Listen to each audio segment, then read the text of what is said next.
point. We had Fabrizio. You can see the interview from yesterday with Beth where he was talking about what's probable in the January transfer market, and he did mention centre-backs. So where do Manchester United sit on centre-backs when you consider this has just come out a couple of hours ago from Rob Dawson?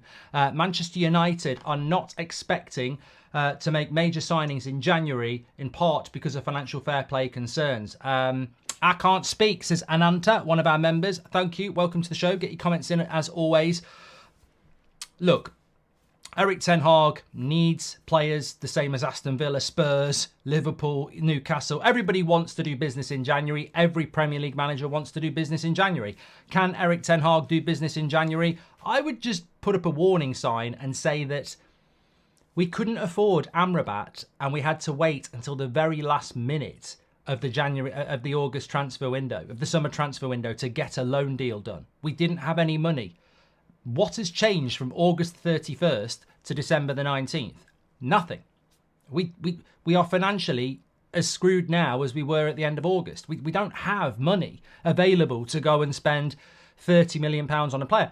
We're heading into a January transfer window very similar to last year, where we needed a Ronaldo placement. We assumed we were getting Gakpo. Boxing Day night, he signs for Liverpool. We thought we might go for João Felix. He signs for Chelsea. We end up with Wout Weghorst as our Ronaldo replacement. There is an underpinning story here that Manchester United financially don't have a lot of money. Now, what we're hoping is that the Sir Jim Ratcliffe 25% happens and makes a difference for Manchester United. But there's no necessarily guarantee of that happening.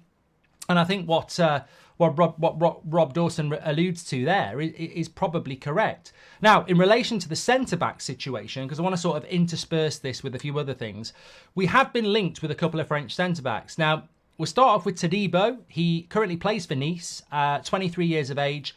Looks like a really decent centre-back option for Manchester United. Certainly somebody that Ten Hag had on his shortlist last May. Now, whether Ten Hag knew Sir Jim Ratcliffe was going to be buying Man United back in May, I doubt. So I think that this is a player that Ten Hag really liked at centre-back, which just so happens to be a player that plays for a club that Sir Jim Ratcliffe owns. This is an open goal. Even Wout Weghorst wouldn't miss this. It's so simple. It's a centre-back that Ten Hag wants, playing for a club that Sir Jim Ratcliffe owns. How do you mess this deal up? Well, yesterday, reports from France suggest that Ange at Spurs really likes him, and they've held positive talks about a January transfer window because Spurs have been left very short at centre-back with the injuries to Van der Ven and the fact that Romero is a hothead who always looks like he's going to get sent off. So Spurs like Todibo. How could that happen? How could I refuse to believe this. I read the story. I thought, look, it looks quite well sourced. It makes a lot of sense for Spurs. It makes a lot of sense for the player. But how on earth do Manchester United not sign Todibo when it's a player that Ten Hag liked at the start of the summer, and it's a player that Sir Jim Ratcliffe, who is going to buy part of Manchester United, owns that player and owns that club?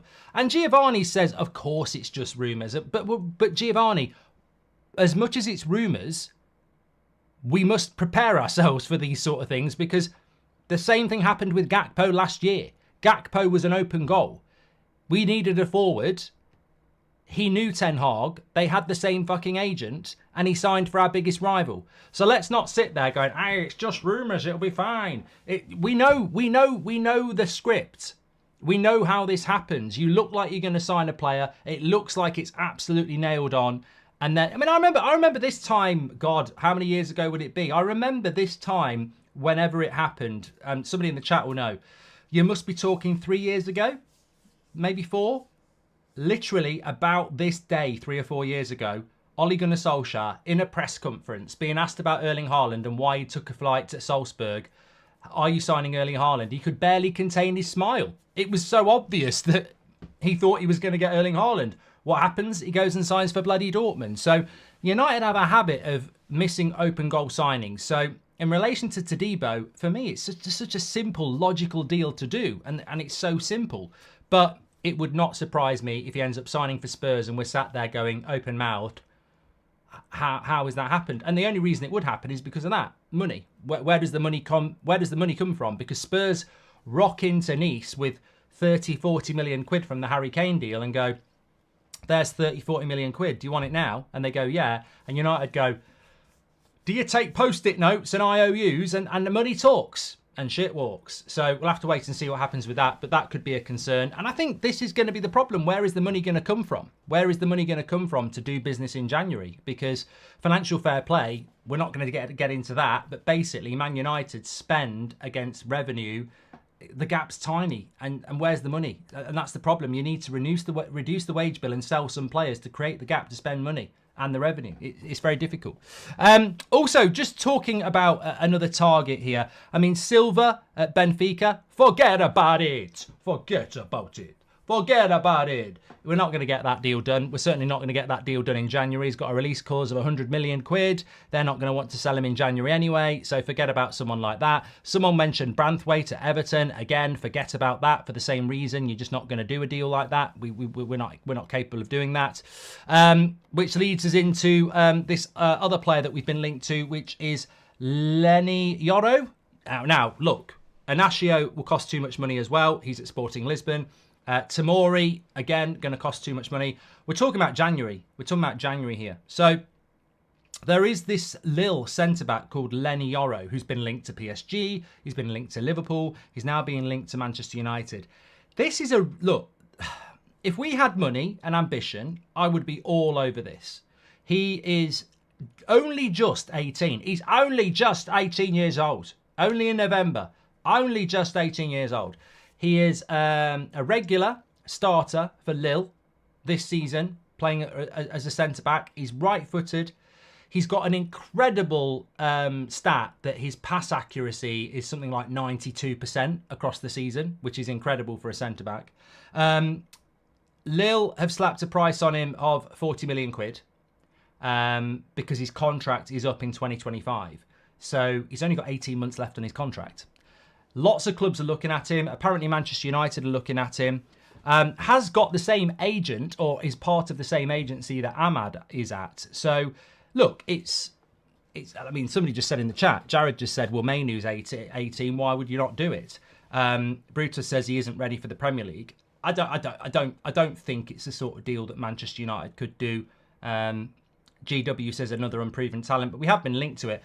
But more importantly, Liverpool will probably get him, or PSG will probably get him, or Real Madrid will probably get him, because there's been many talented players that come through like this that we don't bother buying anyway. So, look, he's an interesting player, but I don't know what we're going to do in the centre-back situation. I'm starting to think that January really is going to be looking very unlikely, isn't it, to buy a player in January in the centre-back position? Because if this is the problem and we don't have any money, then how are we going to do deals like this with Yoro or Todibo or anybody else? So I just don't know. I just don't know. And also, let me bring you a little bit more news as well that's come out today, again, in the last hour or so, around, and this fits in with everything.